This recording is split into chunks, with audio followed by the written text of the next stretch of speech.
संस्कार हे सर्वात खग्रास ग्रहण म्हणून मी सांगितलं की ज्याला आपण सो कॉल्ड संस्कृती म्हणतो, ही आपल्या मानवी जीवनाला कशी घातक आणि बाधक ठरलेली आहे त्याचं मी मागल्या खेपेला थोडक्यात वर्णन केलं.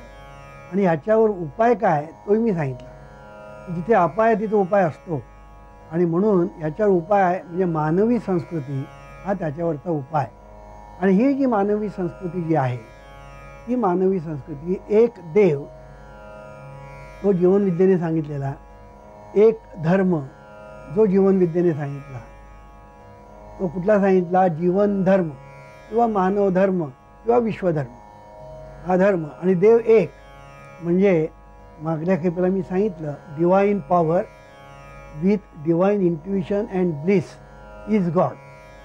म्हणजे दिव्य शक्ती, दिव्य ज्ञान, दिव्य आनंद हे तिन्ही मिळून जे तो म्हणजे परमेश्वर, अव्यक्त परमेश्वर.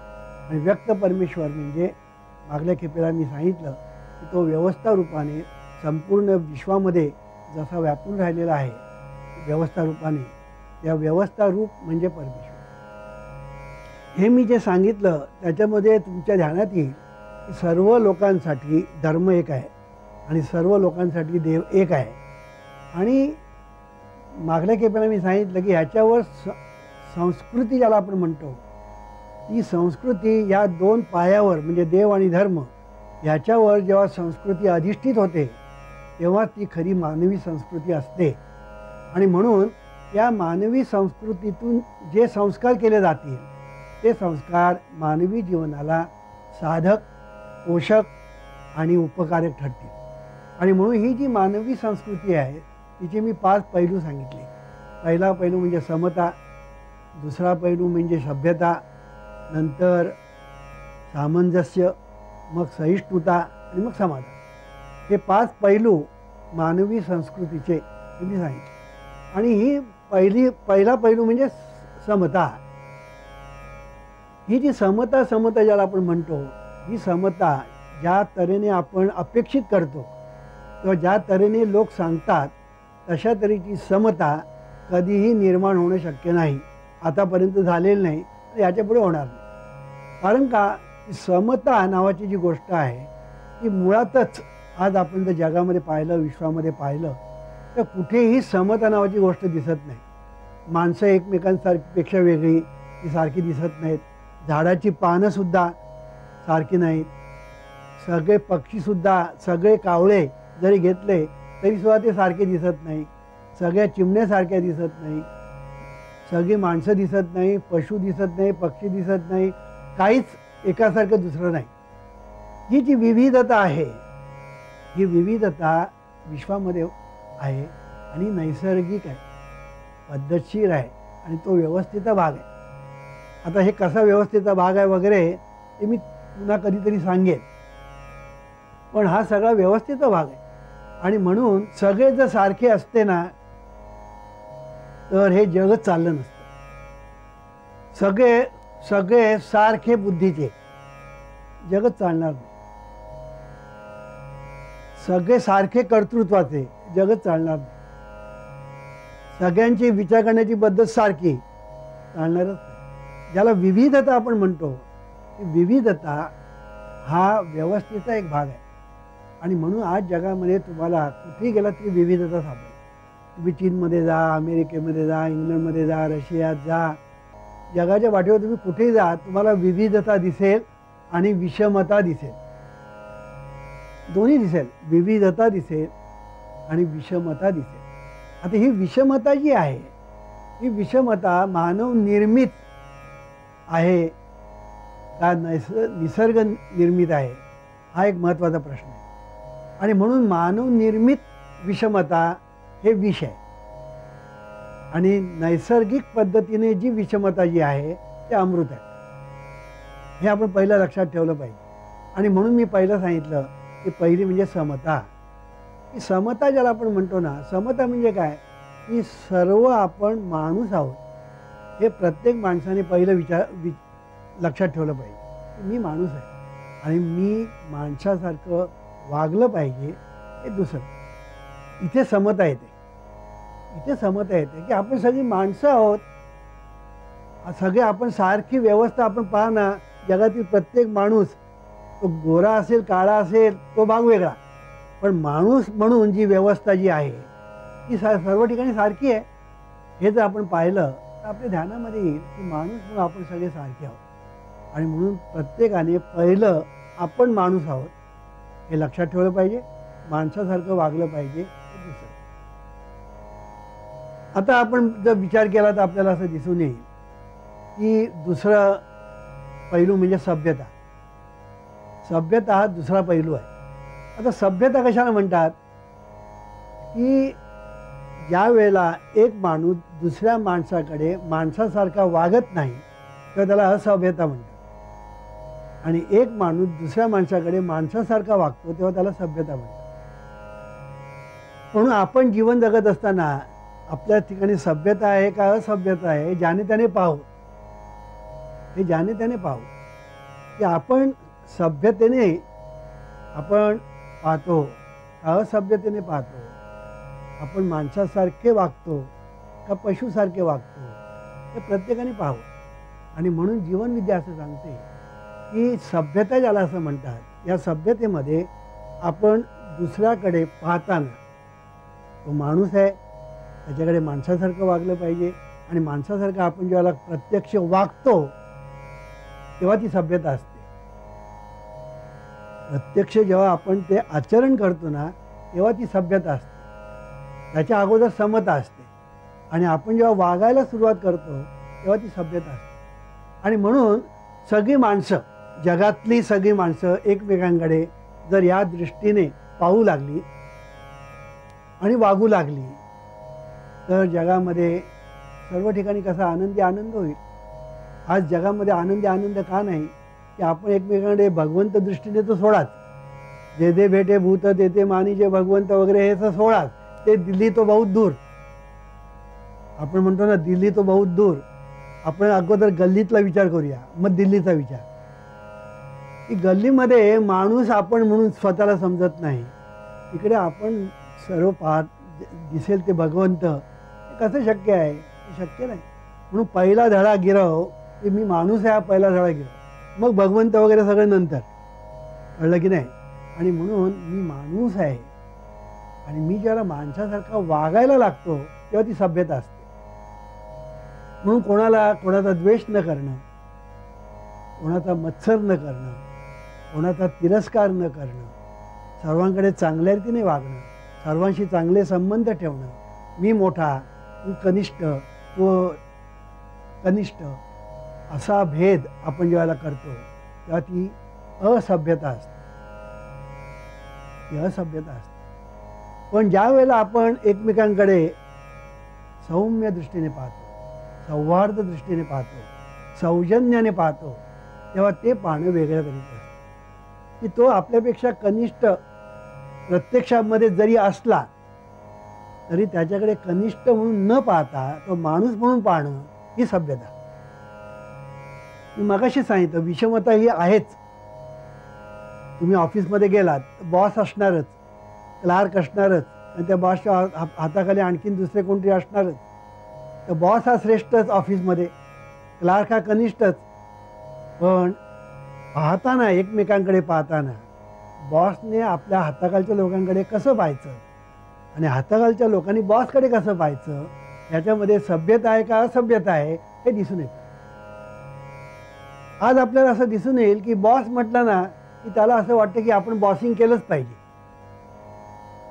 बॉसिंग केलं नाही तर आपण बॉस नाही, असा बऱ्याच बॉसचा लोकांचा गैरसमज झालेला असतो. वस्तुस्थिती तशी नाही आहे की बॉस ज्या वेळेला आपल्या हाताखालच्या लोकांकडे माणसासारखा वागतो तेव्हा ते हाताखालची जी माणसं जी असतात ती सुद्धा बॉसकडे त्याच दृष्टीने वागतात, पाहतात आणि अधिक चांगलं काम करतात. बॉसिंग केल्यानंतर जे काम हाताखालचे लोक करतात ते, आणि त्यांच्याशी सौजन्याने वागल्यानंतर ते जे काम करतात ते, याच्यामध्ये फरक असतो.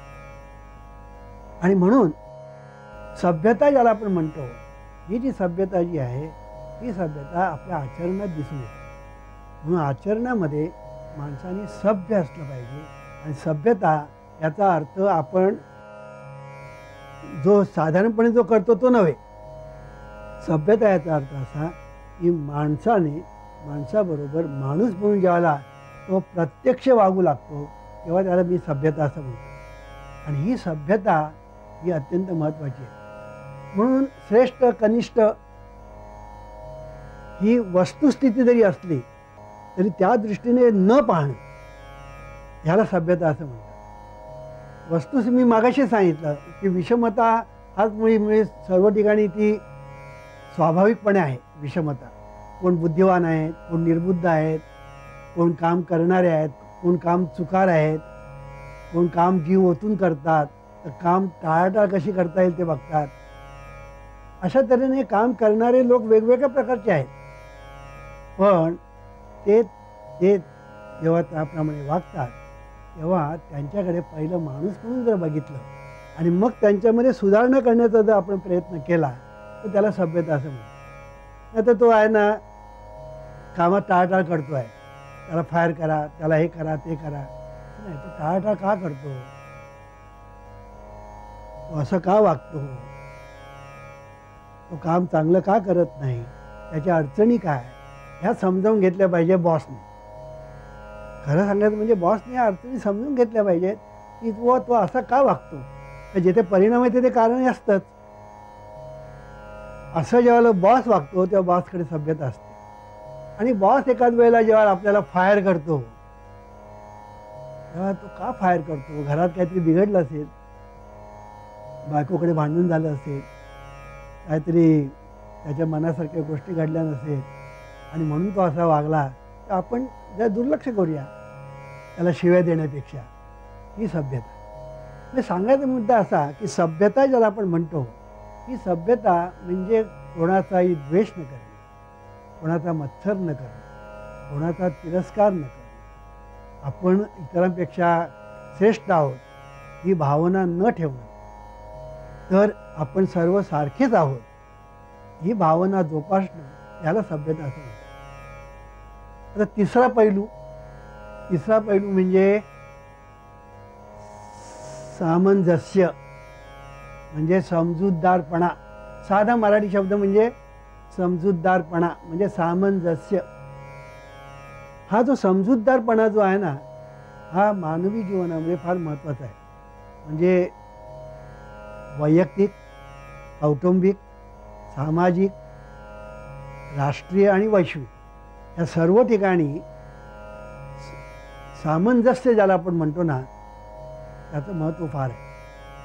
की आपण जीवन जगत असताना दुसऱ्यांच्या बाजूने विचार करण्याची पद्धत आपण स्वीकारली पाहिजे. लाईफस्टाईल म्हणतो ना आपण, ही जी लाईफस्टाईल आहे आज आपण आपल्या बाजूने विचार करतो आणि आपल्या बाजूने विचार करून आपण आपल्या बाजूने निर्णय घेतो आणि त्याच्यातून अनेक समजुती, गैरसमजुती, कटकटी, अडचणी निर्माण होतात.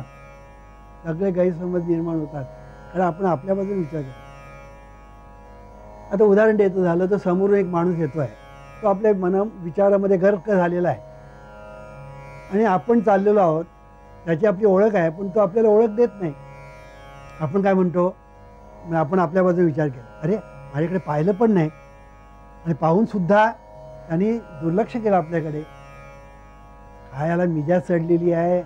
मग पुढल्या खेपेला तो ज्या दिसतो त्या हा दुसरीकडे तोंड करतो आणि जातो, तर त्याला राग येतो मग आणि मग एकमेकांमध्ये वैर निर्माण होतो. आता या ठिकाणी जर सामंजस्य असेल म्हणजे समजूत असेल की बाबा तो विचारामध्ये असेल, आपल्या विचारामध्ये गर्क झालेला असेल म्हणून त्याचं आपल्याकडे लक्ष गेलं नसेल, असं जर आपण लक्षामध्ये जर घेतलं तर ती वस्तुस्थिती असते पण, आणि म्हणून त्याने आपल्याकडे पाहूनसुद्धा न पाहिल्यासारखं केलं. त्याचं कारण त्याने आपल्याला पाहिलेलंच नसतं, कारण त्याच्या मनाने विचारांचा आकार घेतलेला असतो, त्याच्या मनामध्ये जे विचार चाललेले असतात त्यांचा, आणि त्यामुळे तो पाहून पाहत नाही. पण आपला गैरसमज होतो कारण आपण आपल्या दृष्टीने पाहतो आणि आपण आपल्या दृष्टीनेच निर्णय घेतो आणि त्याच्यातून गैरसमजुती निर्माण होतात, भांडण तंटे बखडे निर्माण. आणि म्हणून बघा कुटुंबामध्ये भांडणतंटे होतात. का होतात? सामंजस्य नाही, समजूतदारपणा ज्याला आपण म्हणतो तो नसतो, म्हणून घरामध्ये भांडणं होतात. समाजामध्ये भांडणं का होतात? सामंजस्य नाही म्हणून. राष्ट्रामध्ये भांडणं का होतात? सामंजस्य नाही म्हणून. आणि म्हणून सामंजस्य ज्याला म्हणतात म्हणजे समजूतदारपणा, हा एक फार मोठा गुण आहे, हा एक फार मोठा पैलू आहे मानवी संस्कृतीचा. आणि हा जर आपण पैलू जर नीट पेलला, स्वीकारला आणि आचरणात आणण्याचा प्रयत्न केला तर मानवी जीवनामध्ये सुखच सुख, आनंदी आनंद. आणि म्हणून आपण एकमेकांकडे पाहताना एकमेकांचं दुसऱ्यांच्या बाजूने पाहणं, आपल्या बाजूने न पाहता दुसऱ्यांच्या बाजूने पाहणं, ही गोष्ट महत्त्वाची आहे. आणि असं ज्यावेळेला आपण करतो ना त्यावेळेला आपल्या जीवनामध्ये समस्या निर्माण होत नाही. आणि म्हणून आता दुसरी एक गोष्ट तुम्हाला सांगतो की हा जो समजूतदारपणा जो आहे ना, हा समजूतदारपणा प्रत्येक ठिकाणी येतो. घरामध्ये येतो, बाहेर येतो, धर्मामध्ये येतो. आता धर्माबद्दल जर बोलायचं झालं तर प्रत्येक धर्मातल्या माणसाने दुसऱ्या धर्माचा आदर केला पाहिजे, सन्मान केला पाहिजे, मान राखला पाहिजे. का? तर त्याचा धर्म त्याच्या दृष्टीने श्रेष्ठ आहे, माझा धर्म माझ्या दृष्टीने श्रेष्ठ आहे. ह्याला सामंजस्य म्हणतात, ह्याला सामंजस्य म्हणतात. माझा धर्म माझ्या दृष्टीने श्रेष्ठ आहे, त्याचा धर्म त्याच्या दृष्टीने श्रेष्ठ आहे. मग त्याच्या धर्माचा आदर मी करायचा, माझ्या धर्माचा आदर त्यांनी करायचा, सामंजस्य. ही मानवी संस्कृतीचा हा पैलू आहे. किती महत्त्वाचा पैलू आहे. आज तसं घडतं का? आज तसं घडत नाही, कारण मानवी संस्कृती नाही आहे ही. तथाकथित संस्कृती जी आहे ना, तिच्यातून जे संस्कार होतात ते संस्कार संकुचितपणाकडे नेतात आणि मानवी संस्कृतीतून तुम्ही व्यापकतेकडे जाता. म्हणून हा जो पैलू आहे समजूतदारपणा, सामंजस्य, हा फार महत्त्वाचा आहे. आता मला सांगा, प्रत्येक धर्मामध्ये दोष आहेत आणि गुण पण आहेत. प्रत्येक धर्मामध्ये असं काही नाही की एक हा धर्म सर्व गुणाने भरलेला आहे, दोष काहीच नाही, असं नाही. प्रत्येक धर्मामध्ये गुणदोष आहेत. जसे माणसामध्ये गुणदोष आहेत ना, तसे प्रत्येक धर्मात गुणदोष आहेत. आपण दुसऱ्या धर्मातले जे गुण आहेत ते घ्यायचे, दोष आहेत ते टाकून द्यायचे, संपलं. किती सोपं आहे. भांडणतंटे बखेडे करण्याचा प्रसंग येतोच कुठे. पण भांडणतंटे का होतं? जेव्हा दांभिकता असते ना तेव्हा तंटे बखेडे निर्माण होतात. पण धार्मिकता जर असेल तर तंटे बखेडे निर्माण होणार नाही. आणि धार्मिकता कशाला म्हणतात? की तुम्ही ज्या वेळेला मानवी संस्कृतीतून एकमेकांकडे पाहता आणि वागता तेव्हा त्या ठिकाणी सभ्यता येते. आणि म्हणून ही जी सभ्यता जी आहे आणि सामंजस्य, या दोन गोष्टी फार महत्त्वाच्या आहेत. आणि म्हणून हे जे सामंजस्य जे आहे हे घरामध्ये आहे, दारामध्ये आहे. घरामध्ये भांडणतंटे होतात का? समजूतदारपणा नाही म्हणून. बघा तुम्ही, घरामध्ये भांडणतंटे का होतात? ऑफिसमध्ये भांडणतंटे का होतात? गैरसमजुती. आपण एकमेकांना समजून घेत नाही आणि त्याच्यातून भांडणतंटे बखेडे होतात. पण एकमेकांना आपण जर समजून घेण्याचा प्रयत्न केला, आता इंग्लिशमध्ये बोलायचं लॉ ऑफ ॲडजस्टमेंट, इंग्लिशमध्ये सांगायचं झालं लॉ ऑफ ॲडजस्टमेंट. आपण सर्व ठिकाणी जर एकमेकांना ॲडजस्ट करण्याचा जर प्रयत्न केला, एकमेकांना सामावून घेण्याचा प्रयत्न केला, एकमेकांना समजावून घेण्याचा प्रयत्न केला तर तंटे बखेडे भांडणतंटे होणारच नाही. आज तसं होत नाही. आज आपण फक्त आपल्याच बाजूने विचार करतो, आपण आपल्याच बाजूने निर्णय घेतो आणि आपलंच खरं ह्या भूमिकेवर तो स्थिर राहतो.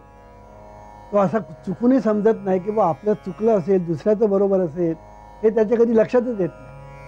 आपलंच खरं, दुसऱ्यांचं खोटं, असं ज्यावेळेला होतं ना त्यावेळेला सगळ्या कटकटी आणि सगळ्या कलागती आणि सगळा कलह निर्माण होतो. आणि म्हणून या कलह कटकटी ह्या नको असतील तर त्याच्यासाठी हा जो एक पैलू आहे, हा महत्त्वाचा पैलू आहे, सामंजस्य. एकमेकांना समजून घेतलं पाहिजे, एकमेकांना ॲडजस्ट केलं पाहिजे. कळलं की नाही? तुझ्यात काही दोष असतील ना ते मी भरून काढायचे आणि तुझ्यातले गुण असेल ते मी घ्यायचे. अशा तऱ्हेने जर गुणदोषाकडे जर आपण पाहिलं तर दोषाकडे दुर्लक्ष करायचं, गुण घ्यायचे, गुणांचा उपयोग करायचा, दोषांकडे दुर्लक्ष करायचं. अशा तऱ्हेने आपण ज्या वेळेला जीवन जगतो त्यावेळेला ती ॲडजस्टमेंट असते. पण आपण फक्त दोषच पाहण्याचा प्रयत्न केला, गुणाकडे दुर्लक्ष, भांडण तंटे वगैरे आले. आणि म्हणून जीवन मी असं सांगतो की प्रत्येक माणसामध्ये गुणदोष असतात. त्या दोषाकडे लक्ष न देता गुणाकडे पाहणं त्याला राजहंसाची दृष्टी म्हणतात. राजहंस कसा असतो, पाणी वेगळं करतो आणि दूध घेतो म्हणून त्याला हंस म्हणतात. तसं आपण हंसासारखे पाहिजे, दोष बाजूला टाकायचे, गुण घ्यायचे. अशा तऱ्हेने आपण जेव्हा जीवनामध्ये वागतो आणि जगतो त्यावेळेला आपलं जीवन सुखकर होतं, आनंदमय होतं. जीवनामध्ये समस्या उरत नाहीत, कटकटी होत नाहीत. आणि म्हणून हे अगदी सोपं आहे हो, काही कठीण नाही. हे काय झालं हे कोणी सांगत नाही, कळलं की नाही. आम्हाला सांगणार म्हणजे काय, तीर्थयात्रा करा, व्रतवैकल्य करा, उपास तपास करा, देव प्रसन्न होईल. याला देव म्हणजे काय माहीत नाही, देव प्रसन्न होतो म्हणजे काय माहिती नाही. उपास तापास करून काही घडत नाही हे याला कळत नाही. सांगणाराही अडाणी, ऐकणारही अडाणी. आणि याच्यातून निर्माण काय होतं आहे, भांडण तंटे वगैरे असे निर्माण होते. काही कोणाचा फायदा होत नाही, तो वेगळा. म्हणून मानवी संस्कृती पाहिजे. आणि मानवी संस्कृतीचे हे 5 पैलू मी सांगितले, त्याच्यामध्ये 3 पैलू झाले, समता, सभ्यता आणि सामंजस्य. आता राहिले 2 पैलू, ते म्हणजे सहिष्णुता आणि समाधान. हे 2 पैलू आपण पाहूया आणि मग बहिर्मन आणि अंतर्मन या विषयावर जाऊया. ओम शांती शांती शांती.